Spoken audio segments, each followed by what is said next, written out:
Welcome back to Success DNA episode. Today is another second exclusive English episode, and today we have Dave. So thanks for coming. Tell us about yourself. Yeah, thank you for having me. I'm glad it's not in Lithuanian. It would have been a very short conversation. So yeah, I'm a health coach and I own multiple businesses originally based in Australia. I moved to Lithuania in 2020, so coming up to about 5 years here. And I primarily run businesses in I guess it would be the health and fitness space. It's primarily in men's hormone replacement therapy. But I did my undergrad degree probably pretty similar to what you're doing. I did my undergrad degree in digital marketing Right. and I transitioned into science and into more so into health and fitness, more so because the interests were more aligned where I was personally. When I was younger, I was in a band, I was doing a lot of work with nightclubs. That was relevant to me because I was a musician and I was doing work in that field. But as I got into hormone replacement therapy for myself and as a patient of hormone replacement therapy, I saw there was a very big opening in the market, not just for education for patients, but also to be able to provide the service for patients, not just in Australia, but over here in Europe, as well as in the US as well. Right. You mentioned you own a couple of businesses, so do Yep. you mind sharing? Sure. So my personal health coaching business is called Advanced Fundamental Health.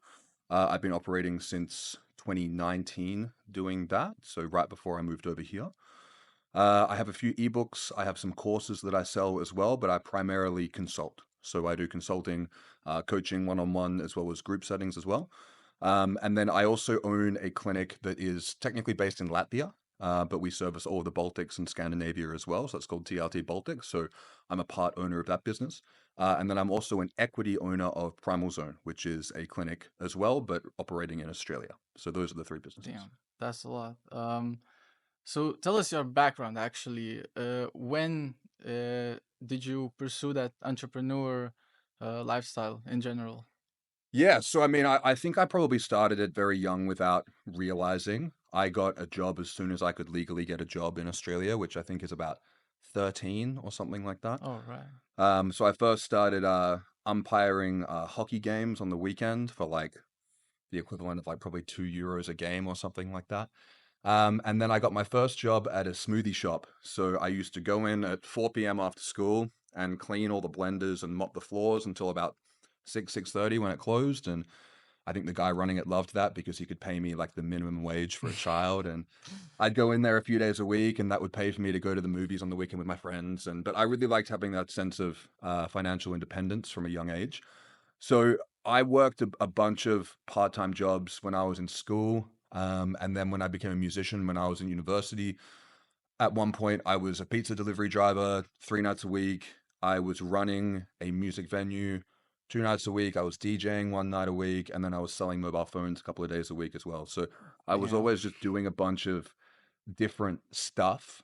And looking back on why I did so many different things, probably out of boredom and creativity, but I also like to learn a little bit of different aspects of different jobs and then bring that to, the different fields that I was doing. Um, Entrepreneurship became more appealing to me when I left university with my marketing degree.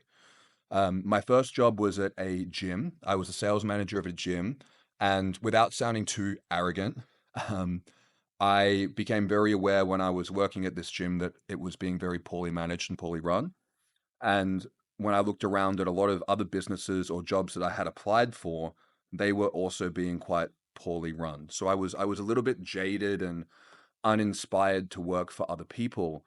And one of the best things I did when I was at university was I interned at a digital marketing agency and just kind of so when you're interning, I'm not sure what the laws are here, but in Australia, when you're interning, you can't do work that would generate money for the client. You can only kind of do internal work for the business. So I kind of learned a lot of the ins and outs of how social media agencies worked.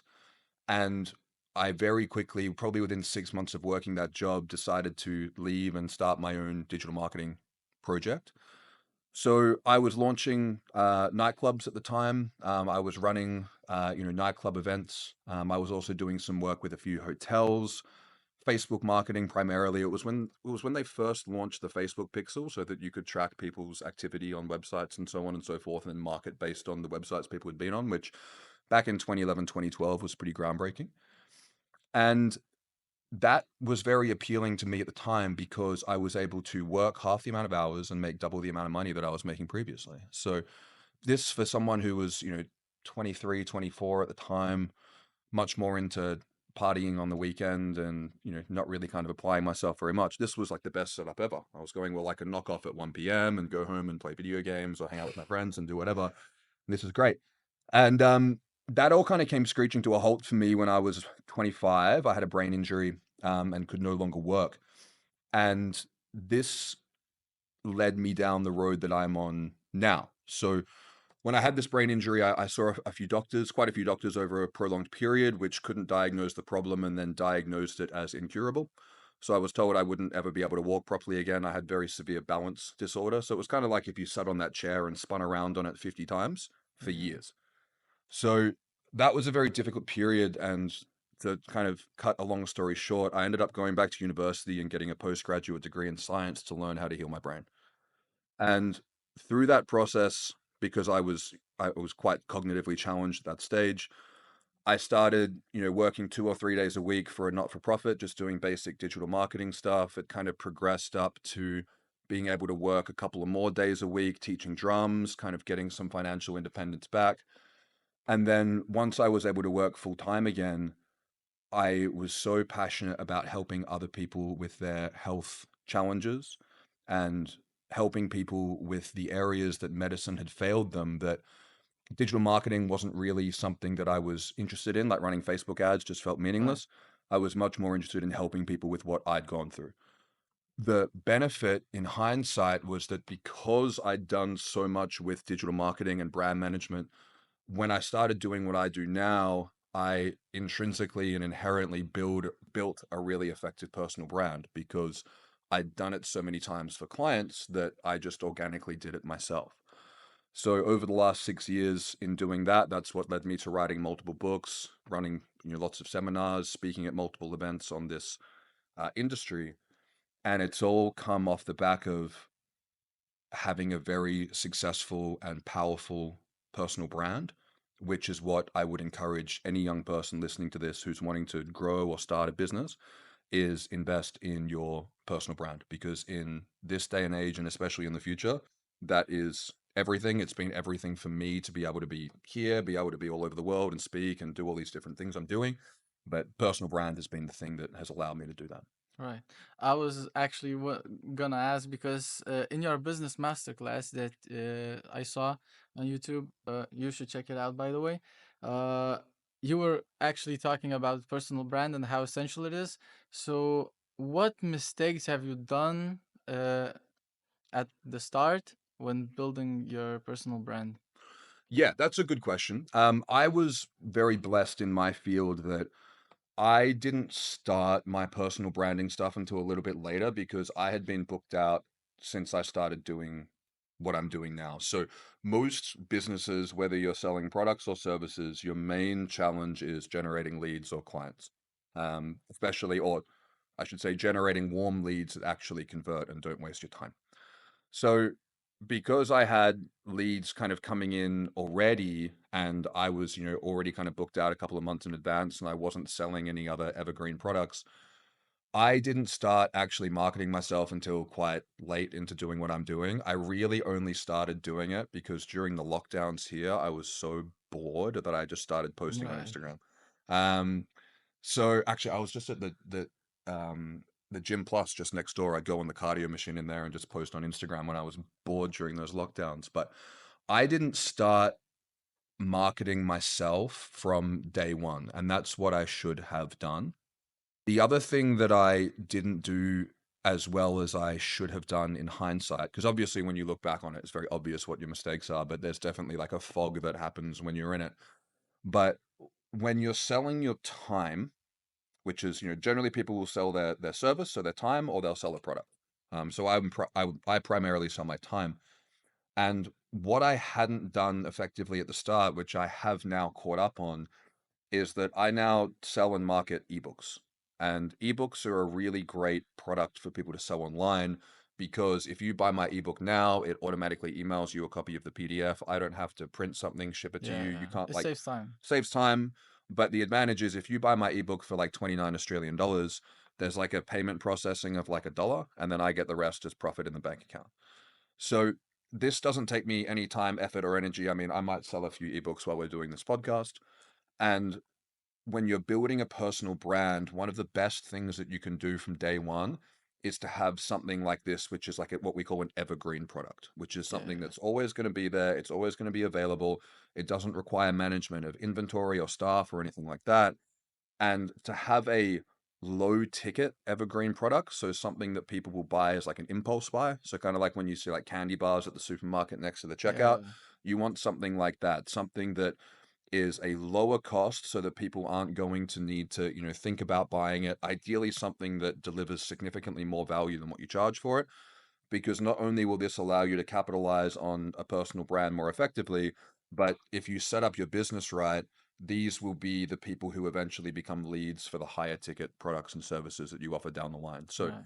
having something from day one that is evergreen, that you can basically scale indefinitely, is really, really good. And I was doing podcasts and having a whole bunch of online exposure for years and years and years. And the only thing I was able to drive traffic to was a booked out calendar link that had like a 2 month waiting list. So that Right. was a little bit ineffective. Yeah, yeah. That's exactly what I've noticed with content creators in general. They build like a following and audience to the point where they can sell literally anything that you can find in a store, but because it's tied to their personal brand, people choose that over others Yes. because it's tied to a person, not a company. People like people. People don't like Yeah, brands. Simon Sinek, who, if anyone studying businesses hasn't watched his talks, is something that people have to watch. Some of the best TED Talks ever. He just did an interview on Diary of a CEO, which was very good as well. But he's said for a long time, people don't buy what you sell; they buy why you sell it. And if I think particularly our generation and the younger generation, actually, you're probably in a younger generation than me. I'm an old man now. But we have been advertised to from birth. I mean, growing up in Australia, we were, there'd be ads, between the cartoons, and there'd be like Happy Meals at McDonald's, and we're always getting advertised to. So younger people have a very good, what we call like a bullshit radar. We can tell when something, we can tell when we're being sold something. We can tell when something doesn't quite feel right.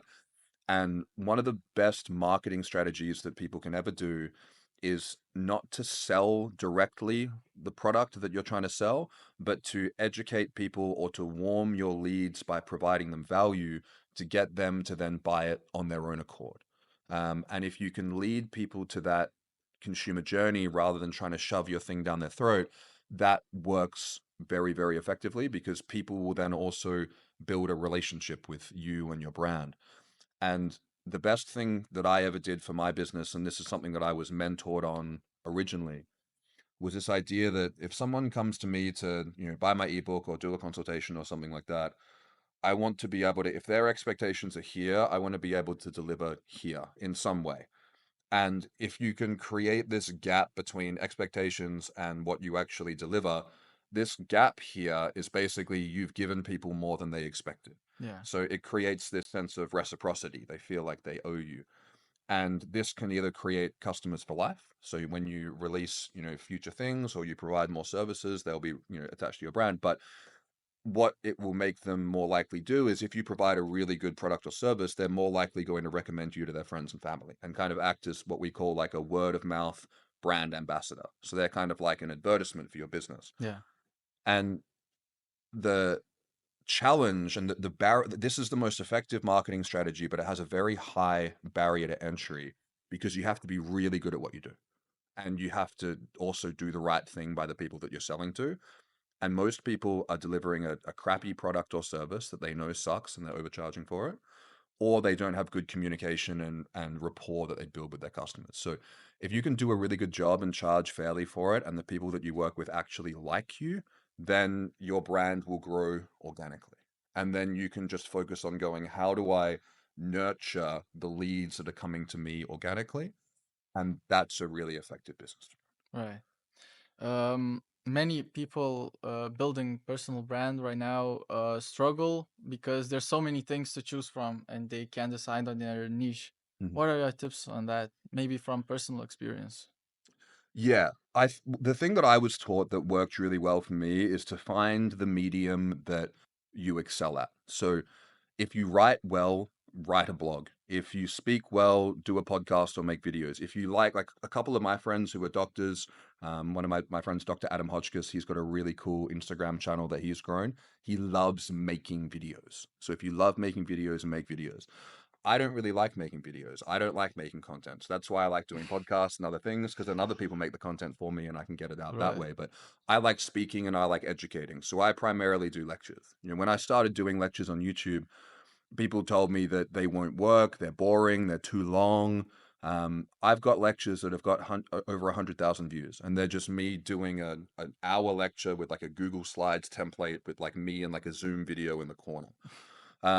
100,000 views might not seem like a lot, but on a lecture that's on hormone replacement therapy that's boring, that's a lot of very engaged people. So I think the best thing to do is, rather than do the thing that everyone else is doing, because if you do what everyone else is doing, you have to be better than everyone else to stand out. Otherwise, you just get lost in the crowd. Is find the thing that you do really well at and just go all in on that. When I started digital marketing, this was when podcasts first came out. Everyone said podcast will never take off. They said it doesn't make any sense. Podcast, it felt like it was going back in progression. Yeah. And now podcast, especially since COVID, is like the biggest form of media. So if someone tells you that like a blog's not going to work, or like an audio only podcast is not going to work, or whatever, um, play your strengths. The podcasts that I've received the most lead generation from have been some of the smallest channels that I've done, because the guy running it had a really strong, loyal community, because he'd really targeted and nurtured and honed this niche that he had in his field. So if someone's building a personal brand, play your strengths, find out what platform you're good at, and do so much of it that it becomes second nature. So one of the things I do online is I do like question and answer sessions. So Right. in my private group, I do 2 Q&A sessions a week, and then sometimes on YouTube I do them live, or Instagram I do them live. And what a lot of people don't realize when they're watching those is that I did 2 or 3 Q&As a week in private Facebook groups for like 3 or 4 years before I started doing them publicly. So I'd probably done 1,000 hours of Q&As before I started doing them live. So, if someone's recording their first podcast, or they're making their first video and they suck, it's like, it would be weird if you didn't suck. Like, if you're doing it the first time, you're supposed to suck, and do it 1,000 times until you get good at it. And if you want to make 1,000 videos, you don't have to upload them all. You can just do a whole lot of practice runs, but you have to do the thing that you're going to do a bunch before you get good at it. So find something that you actually enjoy doing. Otherwise, that 1,000 hours is going to suck. Right.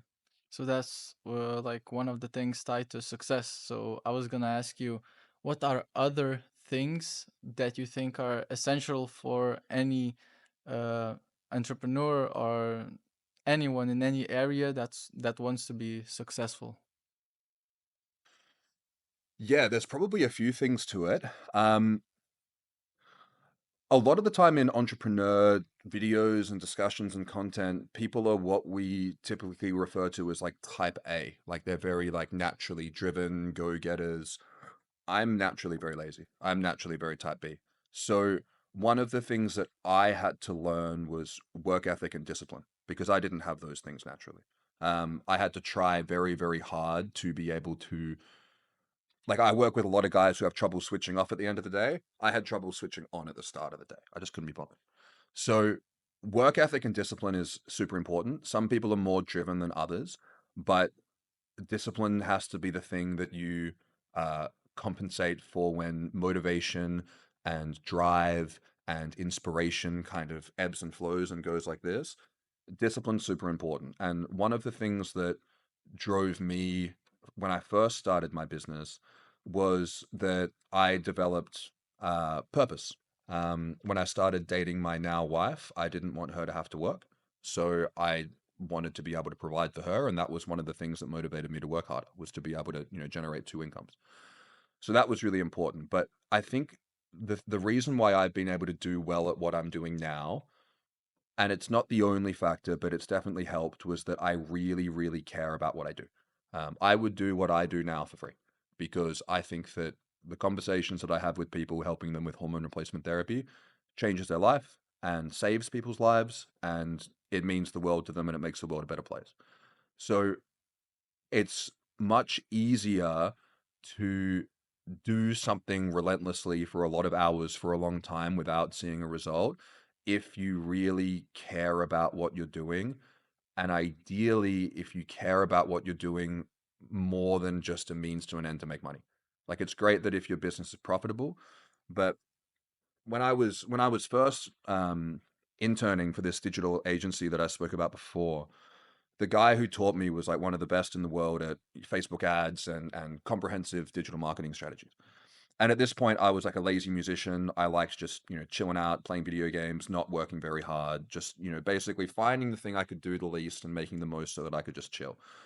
And he was at this point, I don't know how much money he was making at this point. He was in his late 20s, but he was doing really well.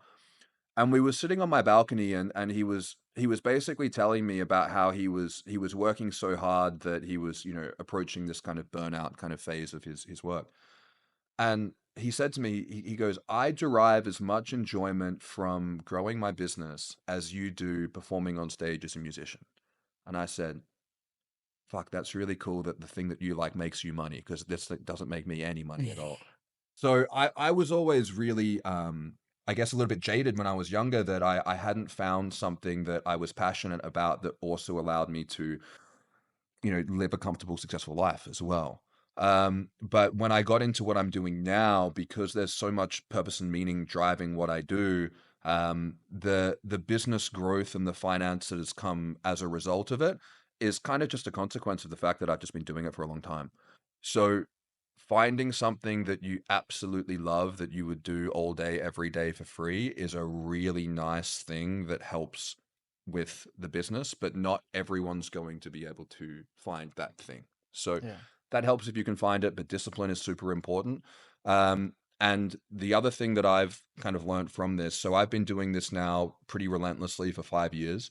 Um, I would say that up until like I didn't really have weekends up until about 6 months ago. So I probably worked 7 days a week for multiple years straight. I probably took maybe 10 or 20 days off in a few years.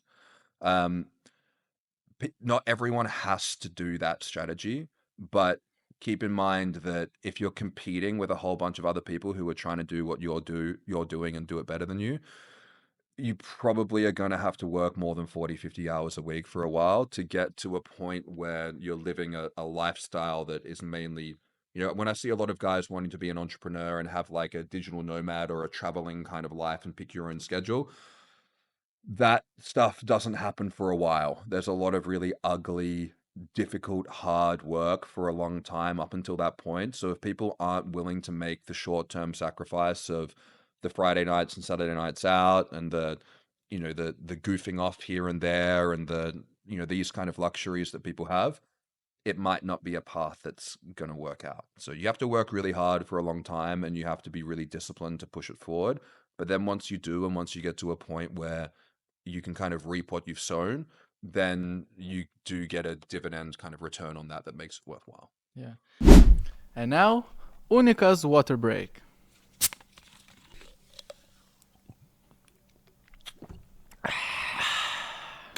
Official Success DNA podcast sponsors. And now, let's get back to the episode.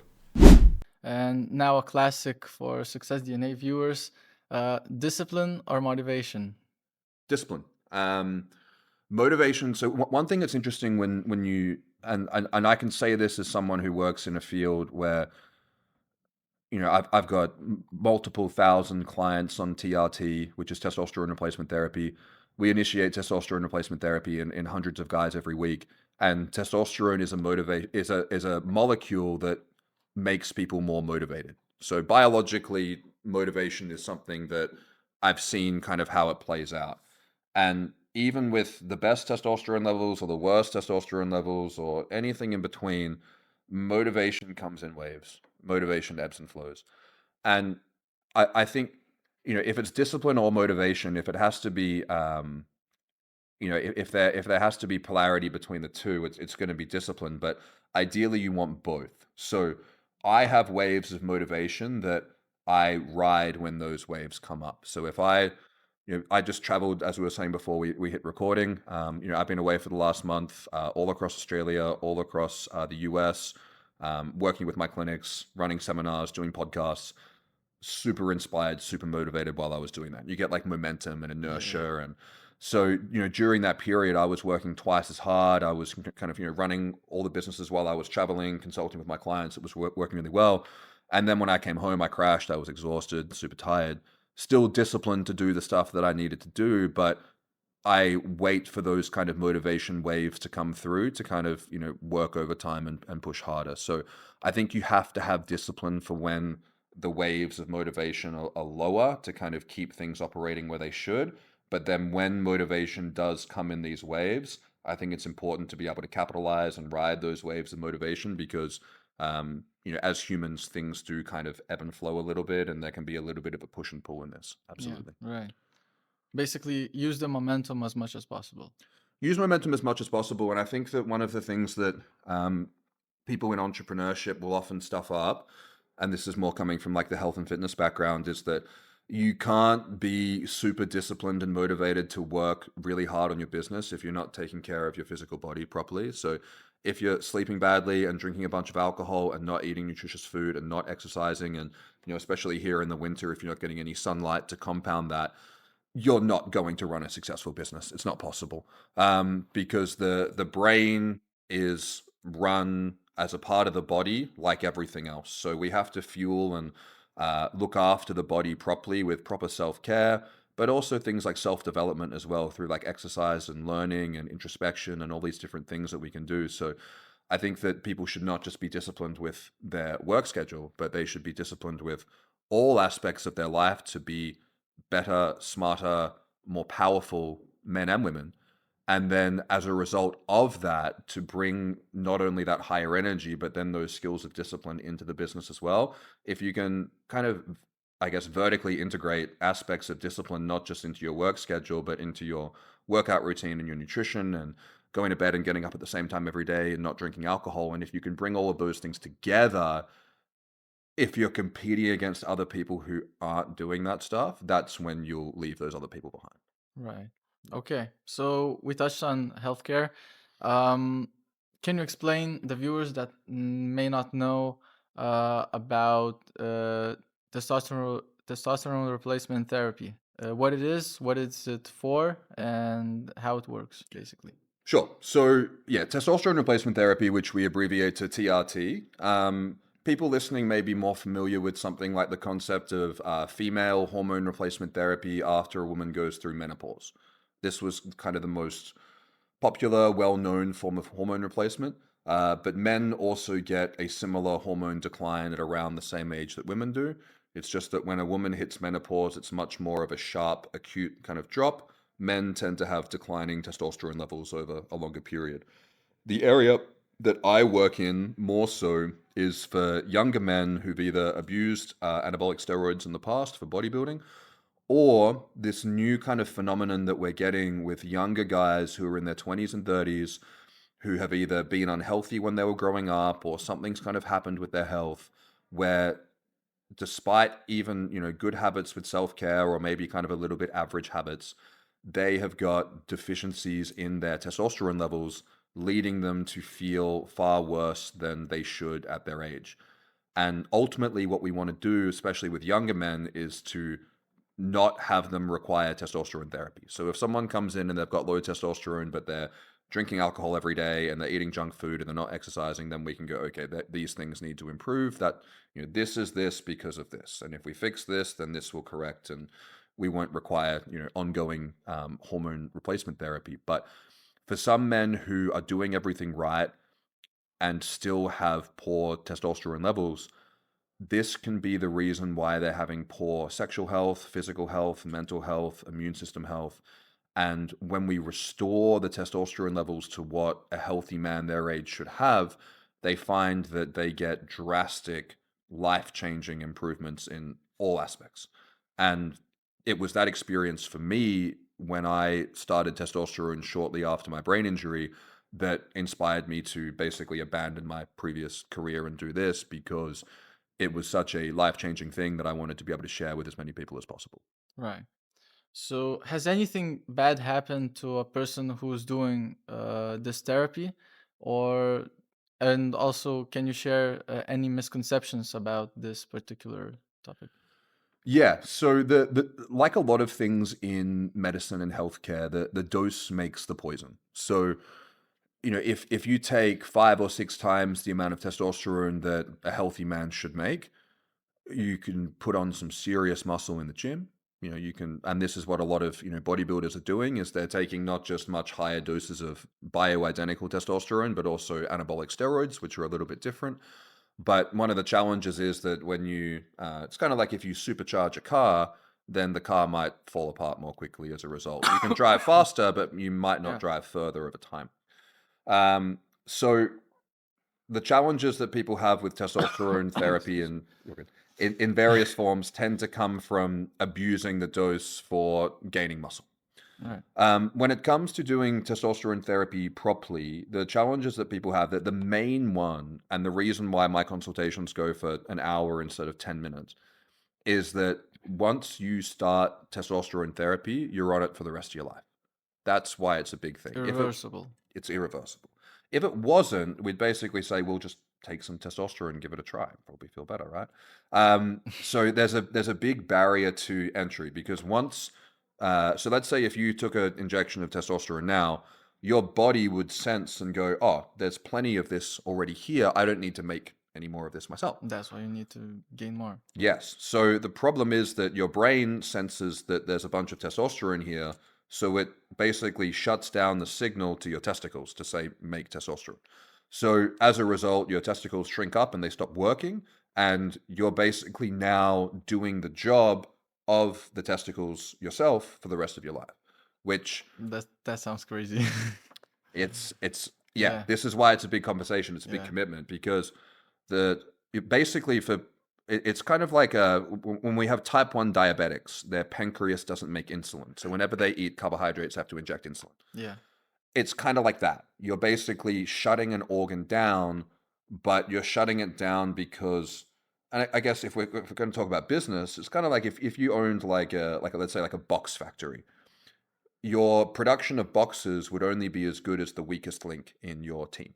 So if one guy in your team is on the assembly line is doing a really bad job, you're basically coming in and going, I'm going to fire you because I can do that job myself much better, but it means you now have to do that job for the rest of your life. Yeah. So the challenge of it is that you can't just go down to the pharmacy here and just buy testosterone. It's very scheduled, which means it's difficult to get, kind of like stimulants or opioid medications or these more strictly prescribed medications.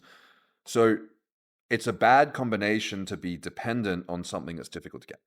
So the reason why I own and operate these clinics all over the world is to help people solve that problem of being able to access the treatment in a way that is safe and effective, but then also guide them in doing the treatment so that they're going to get the outcomes that they need.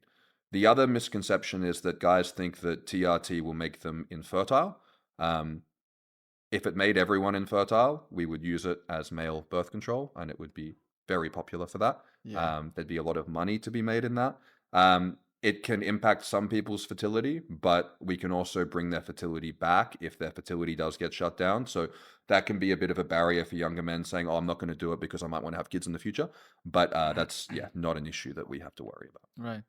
Right. You also mentioned that at first you have to start and basically evaluate your lifestyle and choices that you make every day.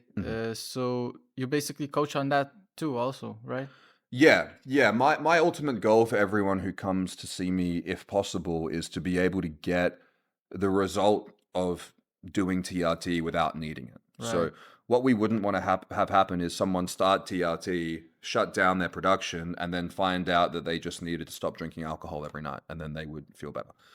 And it's something that comes up a lot because a lot of the time people don't realize that, a couple of drinks every evening or, just eating badly in general or not getting enough sleep or just having each of these things being a little bit off in combination can really lead to some problems long term. So I coach them on that, but the reason that I also coach them on that once they've started the therapy is that if we take a healthy testosterone level and we put it into a man that's unhealthy, it's kind of like if you take a supercharged Ferrari engine and put it into a really bad car, it's just going to fall Yeah. apart again. So we have to make sure that if we are going to optimize someone's testosterone levels, that they're living in a way that if they could make those levels, they would. So we have to basically go, look, if you want to have the testosterone levels of a healthy, athletic young man, you You have still to have to be you athletic. have to do all the stuff that he Yeah. would do. Which, when I speak to people who aren't in the medical field about it, they're like, that makes sense. But when you speak to doctors about it, they're like, oh, really? And it's like, yeah. Because the Western medical model, which is kind of infiltrated here a little bit, you guys have kind of got a mix of some leftover stuff from Soviet medicine. You Yeah, guys have yeah, got a yeah. bit of Western. It's kind of a bit of an amalgamation, which is really cool. But in the Western model, it's very much like if you have this sickness, you take this medicine, this sickness, this Yeah, medicine. yeah, yeah. And in reality, the problem is that it's a lot of the time a combination of side effects of the medication, but also lifestyle issues. And if there's a mismatch with lifestyle and hormones, that's when we can run into problems. Right.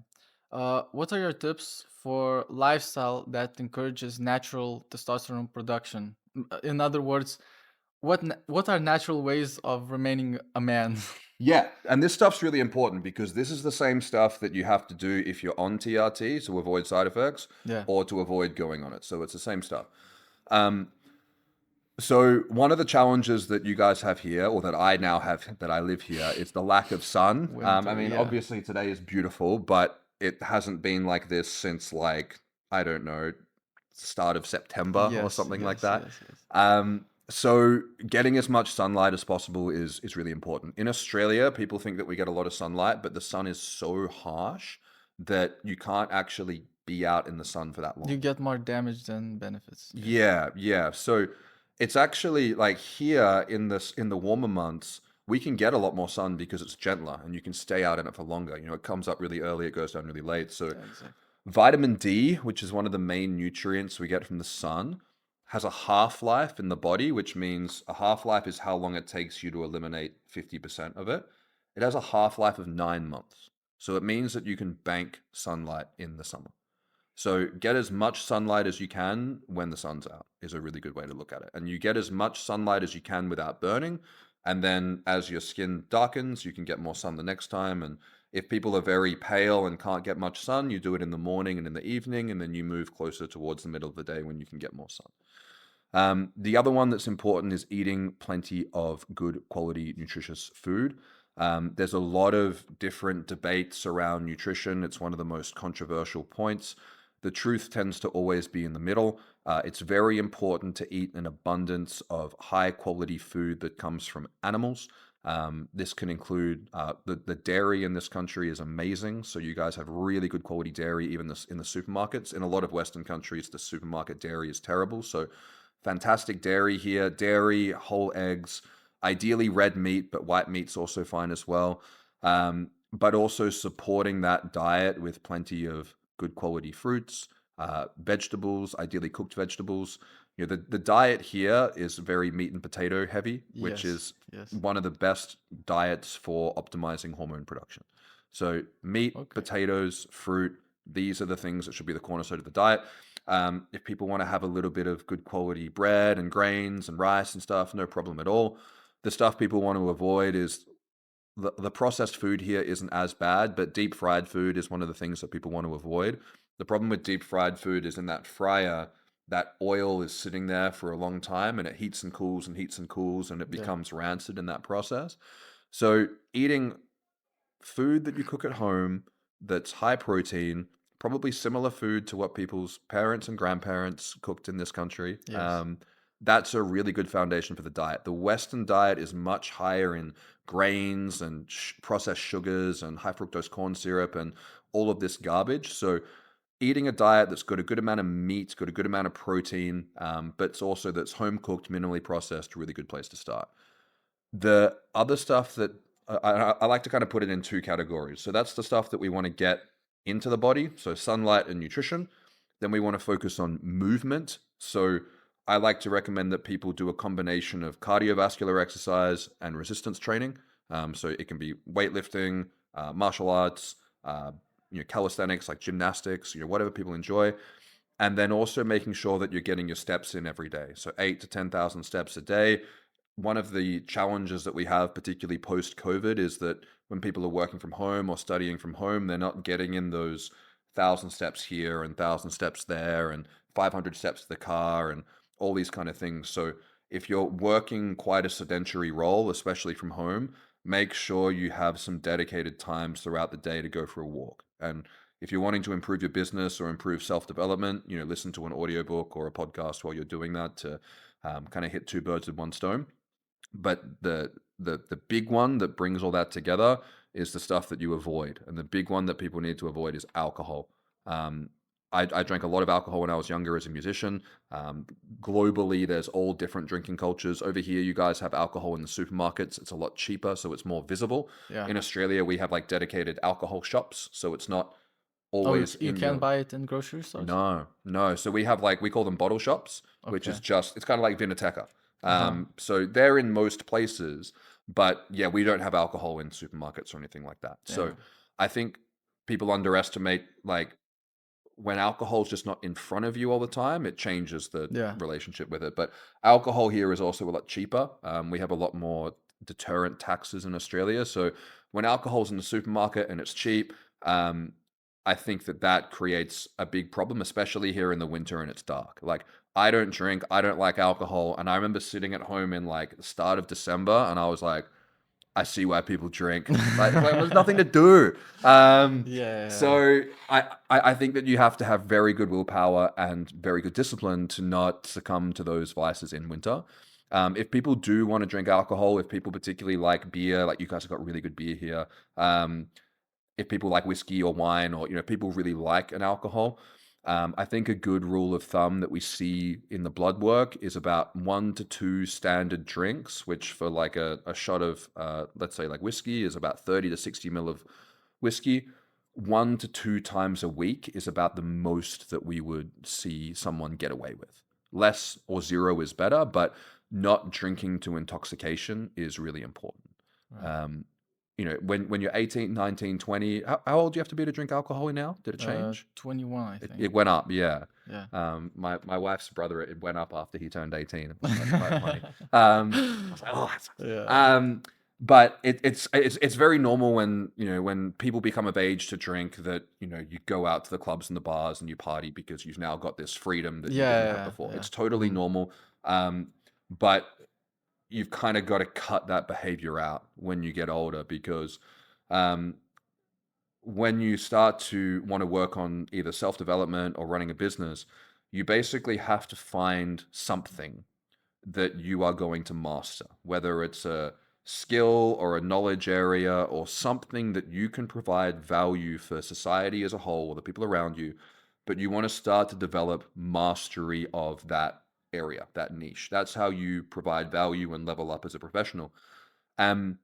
If you spend 1 or 2 nights a week drunk and then another day recovering from that, you're losing significant amounts of time over the course of the week that you need to be using to level up your personal development, your business, all these different things. You can't be wasting all that time, effort, and energy on poisoning your body to get a buzz. Yeah. But that's one of the most harmful things to testosterone production, is not just the alcohol itself, but then the damage on sleep and metabolism and inflammation that comes from that. So sunlight, exercise, or sunlight where possible, exercise, good nutrition, and avoiding alcohol.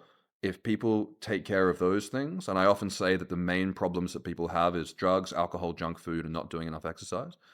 And the best thing that people can do, because I'm a big believer that people often know more than they realize, is that if you sit down and you write a list and you go, what are all the things that I'm doing that I know that I shouldn't be doing? And then what are all the things that I'm not doing that I know that I should be doing? If you just fix that, you'll probably make some pretty Yeah. good progress.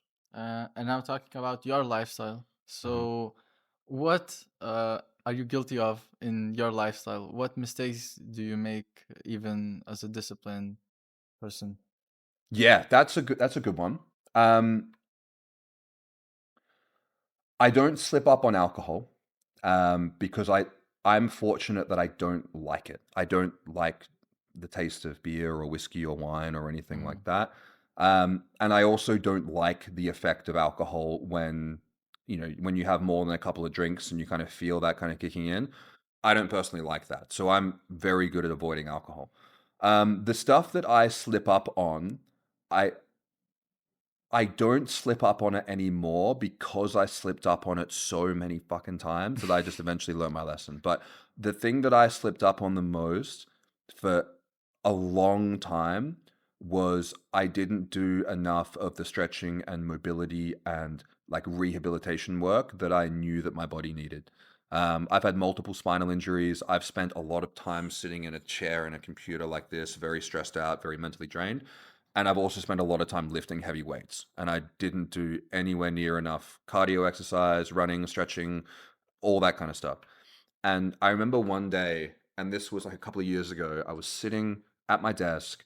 I'd had to take a bunch of painkillers, and I don't like taking painkillers.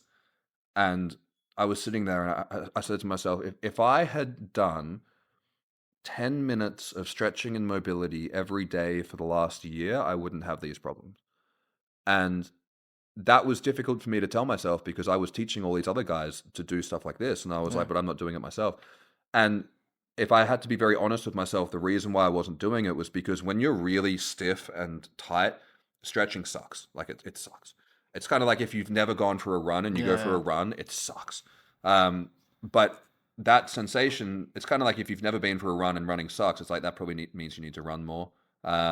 Same with stretching. Like when stretching and mobility just feels horrible, um, it means you have to do more of it. And not only did I get that signal and wake up call, but in the year after that, I still didn't commit to it. Like I would still, and that was even worse because then I'd feel terrible because I'd be like, I know what the solution to this is. And I know that if I'd actually kept my word to myself that I wouldn't be in all this pain. But I've just been lazy and I'd go to bed, make an excuse not to do my stretching, and then I wake up the next day, I'd be in pain, have to take painkillers, and I just feel like a piece of shit. And I'd feel like a hypocrite, and I'd feel like I wasn't able to even keep my word to myself. Um, that was really challenging, and the thing that snapped me out of that was that, and I can't remember who said it. Otherwise, I'd love to give them credit. But it was a podcast I was listening to, and it basically said that if other people see you not keeping your word to yourself, then they're not going to listen to you. Because if you don't even listen to yourself, then your word's not worth anything.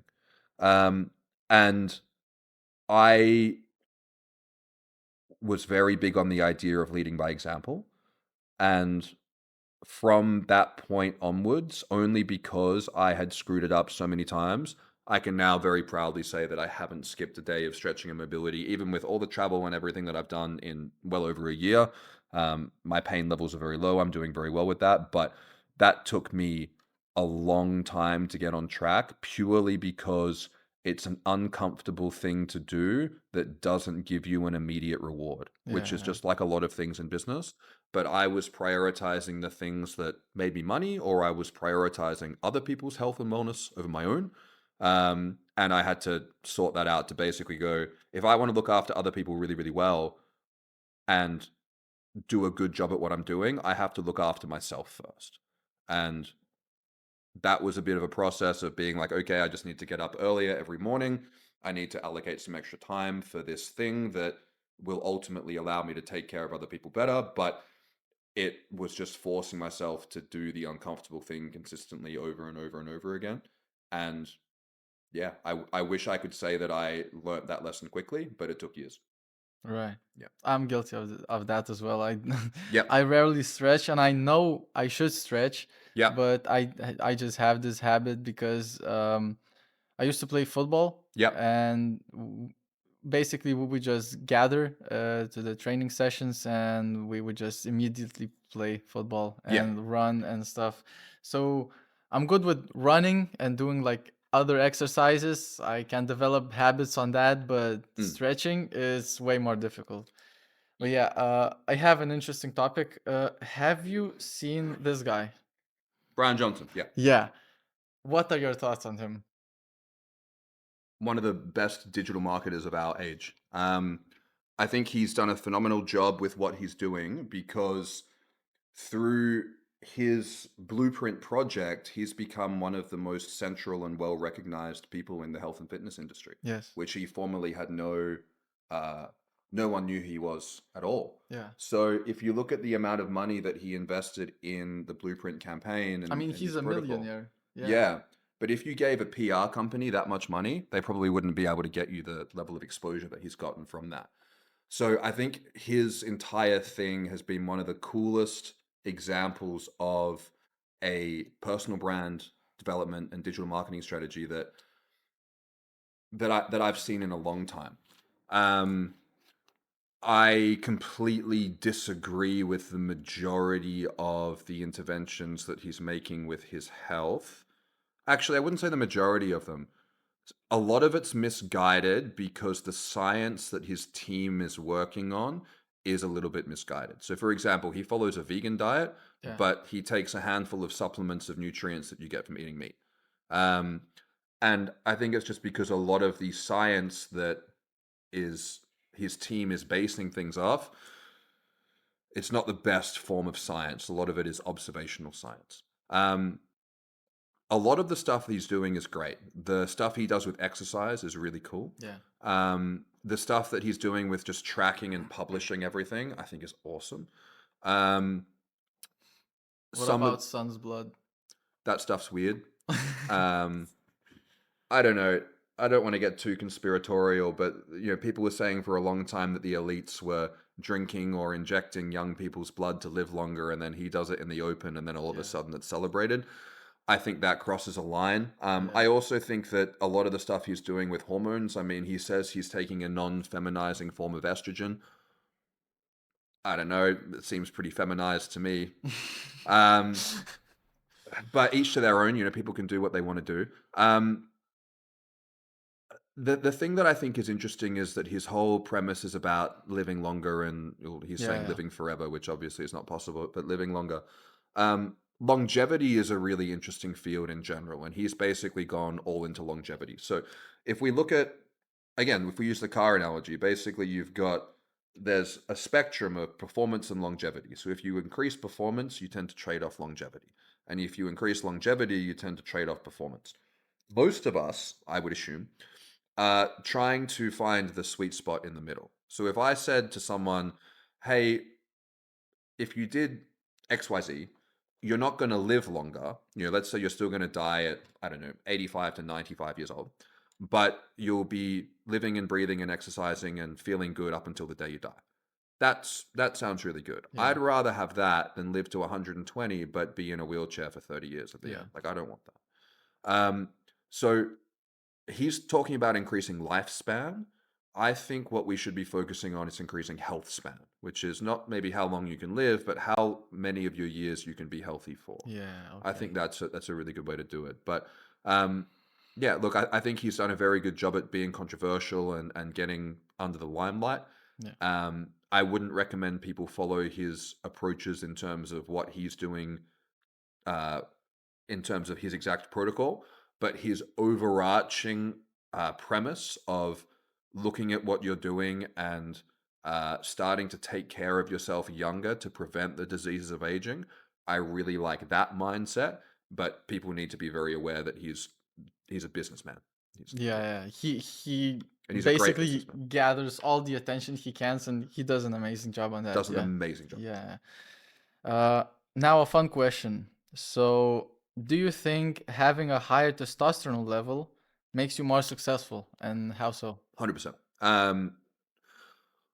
Well, there'd be some nuance to that because not everyone with high testosterone levels is successful. But if we took, let's say if we had, an alternate timeline like the Marvel universe, for example, if we took an individual who was low testosterone and then in another timeline gave the same individual higher testosterone levels, but all other character traits and circumstances are the same, Yeah. the guy with the higher testosterone levels would be more successful. Absolutely.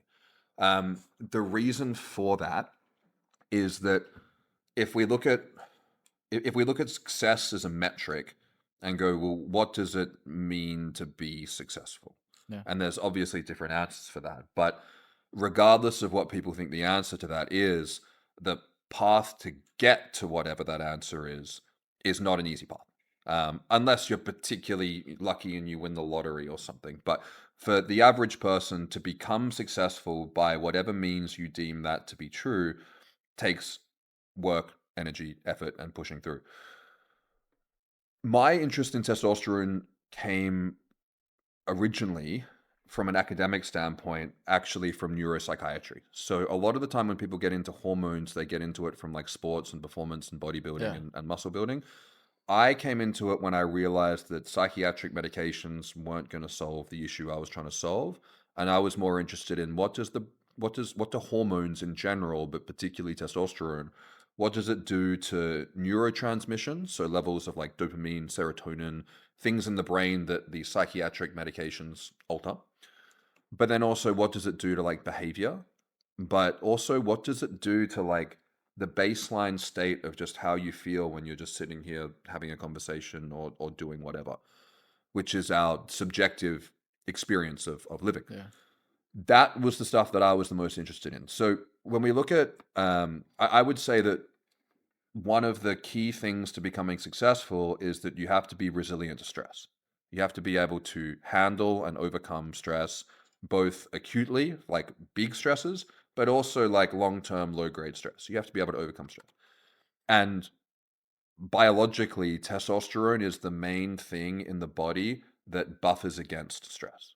So when we take something that makes us less impacted by the stress hormones that the body produces, but also make something that increases the way that dopamine works in the brain, meaning that it's not like taking something like amphetamine or recreational drugs where you just make dopamine for no reason.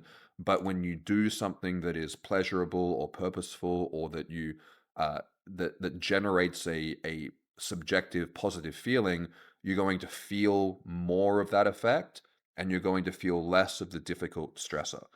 So if we use an example, like let's say like a low testosterone young man wants to start working out and quit his job and start a business. All that stuff's like, that's a stressful, big, scary Yeah. thing to do, 100%. Especially if you're really unfit and you want to start going to the gym, like that's all of that stuff's super difficult. So the problem with the low testosterone scenario is that you're going to feel a whole bunch more of those negative effects of the stress, because the stress output is going to be the same, but you're missing the thing that buffers against it, that counteracts it in the body. Whereas the guy with the high testosterone, he's going to come in and be like, yeah, all of that stuff's stressful, all of that's hard, but it also feels good to kind of overcome that and push outside the comfort zone and see what I'm capable of, and come home at the end of the day and be like, I didn't think I could do that, but then I did it and it feels really good and I'm proud of myself.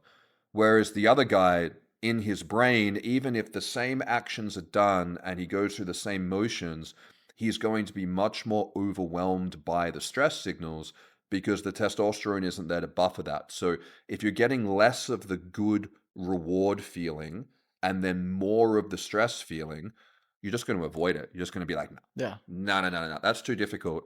And then go, what are the easiest, least stressful ways to get the most pleasurable things in life, which is money, violence, sex. Those are the three kind of most dopamine things.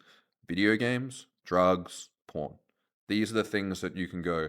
There's a reason why the most popular video games are shooting games, because they simulate this violent behavior that people get pleasure from. So people are going to go, okay, well, going out and exercising and doing difficult things and talking to the girl at the bar and pushing my body physically. What if I could just get all that stuff from a screen? Yeah. And it's not going to be as good. It might only be 50% as good, but it's only going to take 1 or 2% of the effort and 0% of the risk. And I think that kind of behavioral pattern, then if you map that out and go, okay, well, where do these two guys end up after 10 years? And they're in a very different scenario because Yeah. they are the outcome of all the cumulative decisions they've made over that period. So I think when you make someone more resilient to stress and more driven and motivated, they are more likely to succeed in whatever those circumstances are. Right. And since we're approaching the end, maybe you have some more thoughts for the viewers at home. What's the main demographic that would be listening to this? Business students? Yeah, mostly. Yeah. People who want to be successful.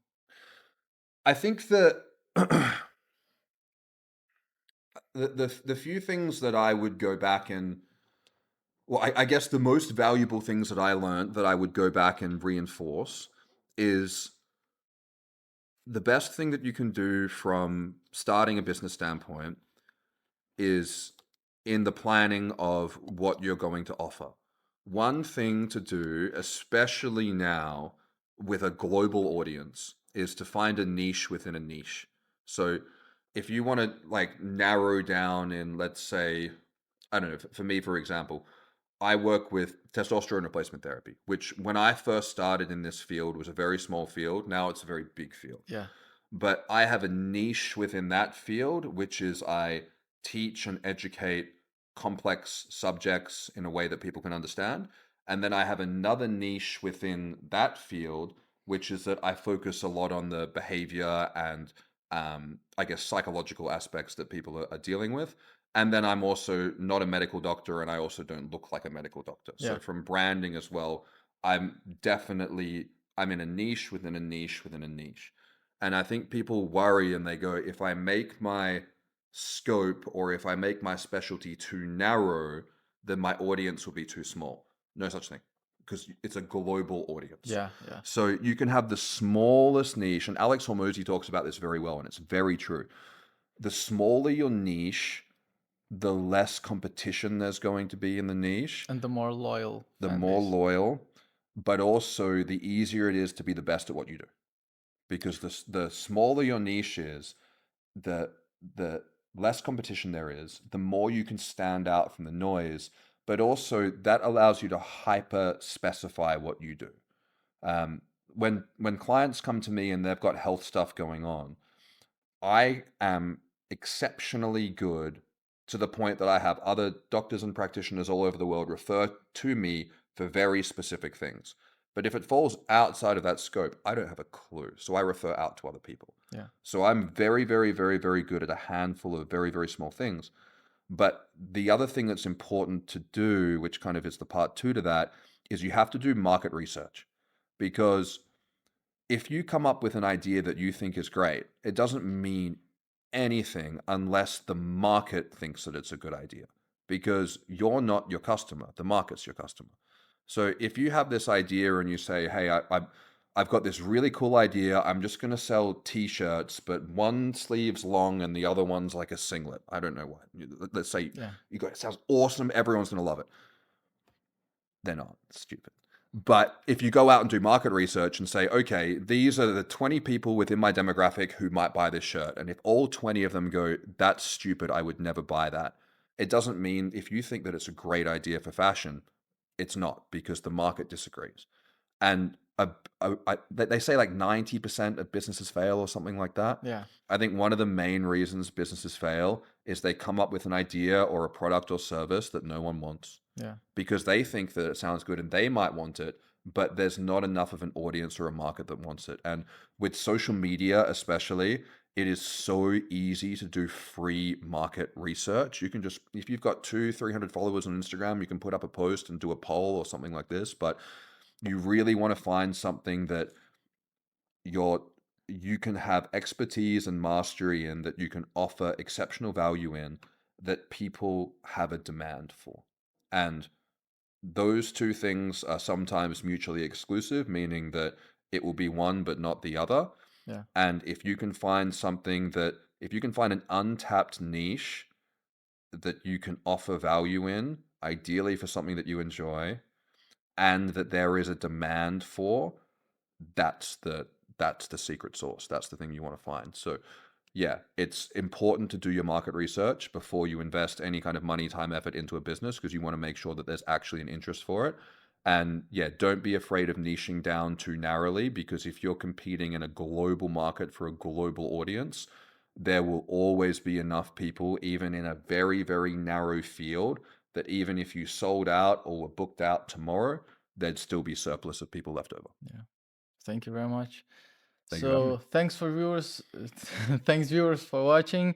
Find Dave on Instagram, TikTok, YouTube. Where else? Not TikTok yet. Oh, sorry. One day Yeah. I'll be on TikTok. So Instagram is I'm Dave Lee. On YouTube, you can just search Dave Lee TRT, and I'm all over the place. I've got my own channel as well.